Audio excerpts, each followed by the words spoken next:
آج آپ کو کوئی کارڈ دیا گیا عافیت کی دعا؟ آپ نے پڑھی ہے؟ الحمدللہ. یہ کارڈ اس میں پھول کیوں بنائے گئے ہیں؟ تاکہ خوش ہو کے پڑھیں، اور گھر میں کہیں سجا بھی دیں، تاکہ آپ کو اگر زبانی نہیں آتی اور آپ کے بچوں کو اگر بالکل نہیں آتی تو وہ بھی دیکھ کے پڑھیں، کیونکہ عافیت کی سب کو ضرورت ہوتی ہے. اور اس کے علاوہ بھی اس سائز کے اور کارڈز ہیں، اور ان میں بھی اچھے اچھے خوبصورت پھول ہیں. اب یہ دیکھیں، ہر قسم کے شر سے بچنے کی دعا، اور یہ دعا میری فیورٹ دعاؤں میں سے. اس میں آتا ہے اعوذ بوجہ اللہ العظیم الذی لیس شیء اعظم منہ وبکلمات اللہ التامات التی لا یجاوزہن بر ولا فاجر وباسماء اللہ الحسنی کلها ما علمت منها وما لم اعلم من شر ما خلق وبرأ وزرع. میں اللہ کے عظیم چہرے کی پناہ لیتا ہوں جس سے عظیم کوئی اور چیز نہیں، اور اللہ کے سارے کلمات کے ساتھ پناہ لیتا ہوں جن سے کوئی نیک اور فاجر آگے نہیں بڑھ سکتا، اور اللہ کے تمام اسماء حسنہ کے ساتھ پناہ لیتا ہوں جنہیں میں جانتا ہوں اور جنہیں میں نہیں جانتا، اس چیز کے شر سے جسے اس نے پیدا کیا، بنایا اور پھیلایا. 3 بڑی چیزیں، ان سے بڑی کوئی چیز ہی نہیں. سب سے بڑی اللہ کا چہرہ، پھر اللہ کے کلمات، اور پھر اللہ کے نام جو میں جانتی ہوں، جو میں نہیں بھی جانتی. ان سب کا واسطہ دے کے دعا کر رہے ہیں کہ اللہ تعالیٰ ہمیں ان کے ذریعے تو ہر شر سے ہمیں بچا لے. تو آپ اپنے لیے پھر دوسروں کو بھی چھوٹے چھوٹے کارڈ، جیسے کالج میں آپ کی دوستیں ہوتی ہیں، ان کو اس کا فائدہ بتا کے اس دعا کا آپ ان کو ایک ایک دے سکتی ہیں تاکہ ان کی زندگیوں میں بھی بہتری آئے. ہر شخص کو ضرورت ہوتی ہے اس کی. اور یہ نیک اولاد کی دعائیں ہیں. اور پھر یہ قرآن مجید کی فضیلت کے اوپر 30 حدیثیں ہیں جس میں آپ ہر روز یہ کیلنڈر رکھیں اپنی میز پر. اور خاص طور پر یہ کہ جو لوگ آفس وغیرہ میں کام کرتے ہیں تو ایک ایک حدیث روز پڑھیں تو آپ کے اندر ایک ہائی لیول آف موٹیویشن آئے گی کہ آپ نے قرآن کو نہیں چھوڑنا انشاءاللہ. پھر یہ قرآنی اور مسنون دعائیں، یہ تو ہر بندے کی ضرورت ہوتی ہے. ایک ہوتا موبائل میں ہم پڑھتے ہیں، وہ بھی ٹھیک ہے، لیکن ایک جو کتاب کے اوپر سے دیکھ کے پڑھتے ہیں اس کا لطف کچھ اور ہی ہے. آپ کو معنی بڑے اچھے سمجھ آتے ہیں. ٹھیک ہے، تو آپ نے اس کو بھی نہیں چھوڑنا. ایاک نستعین، حفاظت کی دعائیں، خاص طور پر وسوسوں کی دعائیں.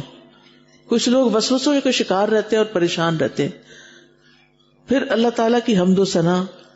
پھر نماز کے اذکار، کیونکہ لفظی ترجمہ نہیں آتا ہمیں نماز کا، اور پھر نماز میں بچوں کا دل بھی نہیں لگتا کیونکہ وہ سمجھ ہی نہیں انہیں آئی کہ انہوں نے کیا پڑھا. تو یہ بہت سمپل کتاب ہے، اس کے ذریعے اپنے بچوں کو لفظی ترجمہ نماز کا سکھائیں کہ وہ نماز پڑھتے ہوئے سوچیں کہ وہ کیا کہہ رہے ہیں. تو یہ نماز کے اذکار کتاب ہے. اسی طرح شفا کی دعائیں. اگر آپ کے گھر میں کوئی بھی بیمار ہے تو آپ ان میں سے، اس میں تو نظر کا دم بھی لکھا ہوا ہے، اگر آپ نہیں بھی پڑھ سکتے ساتھی تو کم از کم چند ایک ضرور پڑھ لیں، کیونکہ شفا الٹیمیٹلی قرآن پاک کے اندر ہی ہے. اور جن لوگوں نے قرآن پڑھ لیا اور دوسرے بھی، وہ ایک کتاب ہے اخلاق و حملۃ القرآن. قرآن پڑھانے والے کا، پڑھنے والے کا اخلاق کیسا ہونا چاہیے اس کے بارے میں کتاب ہے.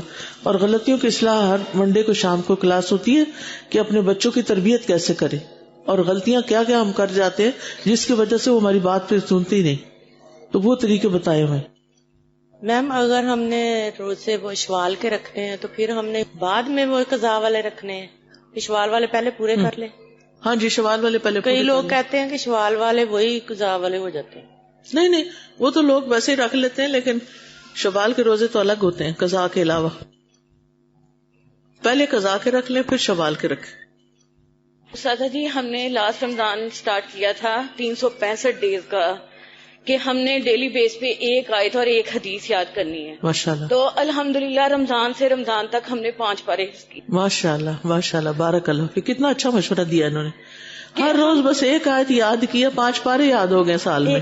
ہم کہتے ہیں ہم دنیا کے سارے کام کرتے ہیں اور صرف ہمارے پاس اللہ کے لیے یا قرآن پاک کے لیے بس وقت نہیں ہوتا. بالکل. لیکن ہم نے ایک عہد کیا تھا کہ 365 ڈیز میں ہم نے کوئی دن ایسا نہ آئے جس دن ہم ایک آیت نہ پڑھیں. میں آپ کو بہت مبارک پیش کرتی ہوں. اور اس کا آپ جو آیت یاد کرتے ہیں اس کا ترجمہ بھی یاد کرتے ہیں کہ نہیں؟ جی الحمدللہ، ہم اسی آیت کا ترجمہ بھی پڑھتے ہیں اور تفسیر بھی ریوائز کرتے ہیں، یاد نہیں کرتے. ٹھیک ہے. یاد کرنے کا عہد کیا تھا قرآن کا اور حدیث کا.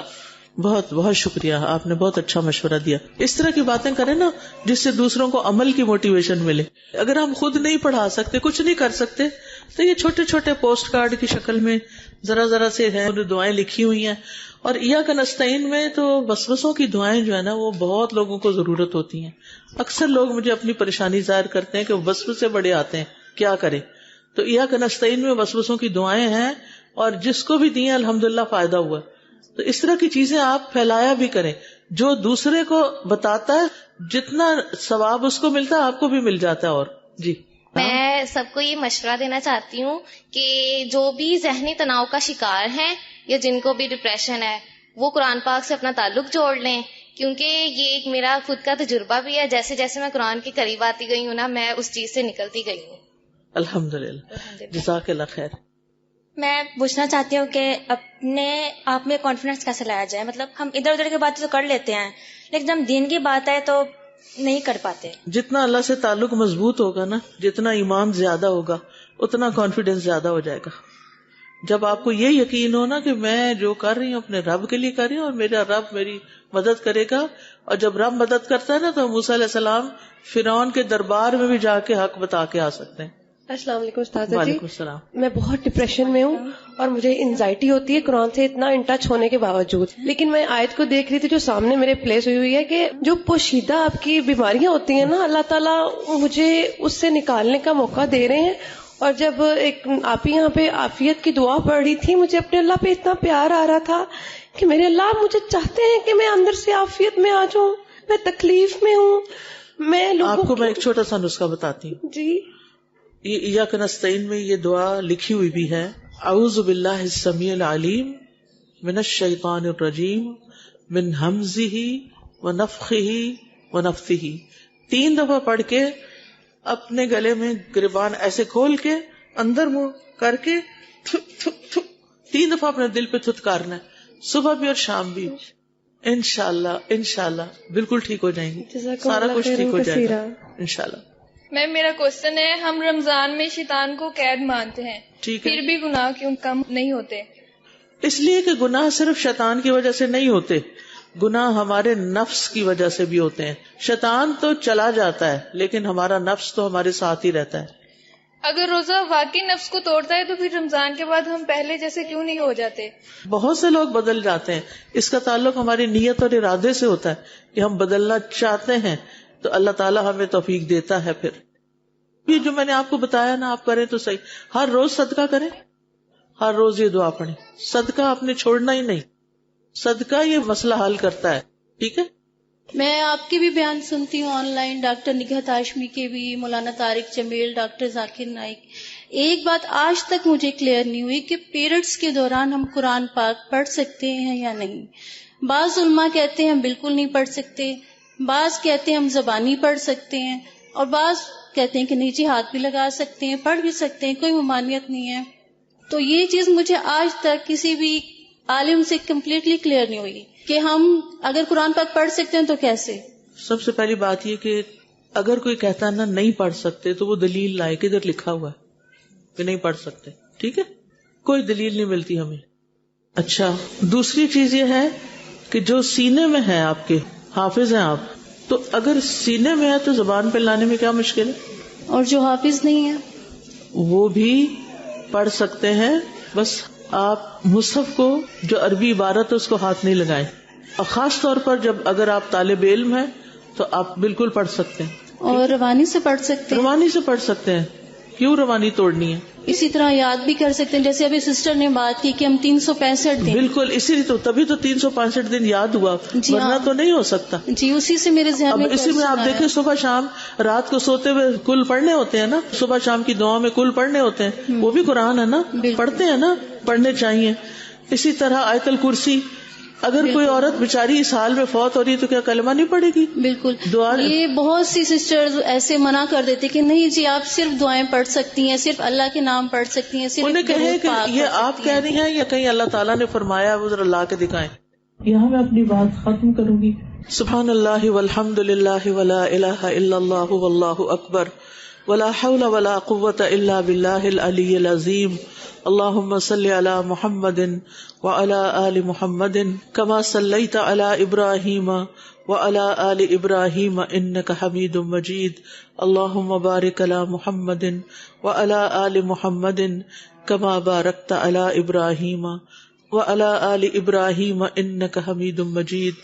ربنا آتنا في الدنيا حسنة وفي الآخرة حسنة وقنا عذاب النار. ربنا لا تزغ قلوبنا بعد إذ هديتنا وهب لنا من لدنك رحمة إنك أنت الوهاب. ربنا هب لنا من أزواجنا وذرياتنا قرة أعين واجعلنا للمتقين إماما. یا حی یا قیوم برحمتک نستغیث یا رب العالمین یا ارحم الراحمین. تو ہم سب پر اپنی رحمت نازل فرما، ہم سب کے گناہوں کو معاف کر دے، ہم سب کو ہر طرح کی بیماریوں سے نجات عطا فرما، جسمانی روحانی بیماریوں سے. اللہ قرآن کو ہمارے لیے شفا کا ذریعہ بنا دے. اللہ ہمارے بچوں کو ہدایت عطا فرما، ان کو ایمان کی سلامتی عطا فرما. اللہ ہم سب کے ایمان میں اضافہ فرما، ہم سب کو باعمل مسلمان بنا. اللہ ہمارے والدین پر اپنی رحمت نازل فرما. یا اللہ ہمارے ازواج اولاد سے ہمیں آنکھوں کی ٹھنڈک نصیب فرما. اللہ جنہوں نے اس مجلس کا اہتمام کیا ہے، جنہوں نے جو بھی کوشش کی ہے، اللہ تعالیٰ ان کو اس کا اجر عظیم عطا فرما اور یہ سب کچھ ان کے حق میں صدقہ جاریہ بنا. اللہ جتنی بہنیں آئی ہیں سب کا آنا قبول فرما اور سب کو اجر عظیم عطا کر. ربنا تقبل منا انک انت السمیع العلیم وتب علینا انک انت التواب الرحیم. وصلی اللہ تعالی علی خیر خلقہ محمد وعلی آلہ واصحابہ واہل بیتہ اجمعین برحمتک یا ارحم الراحمین. سبحانک اللہم وبحمدک اشہد ان لا الہ الا انت استغفرک واتوب الیک. السلام علیکم ورحمۃ اللہ وبرکاتہ.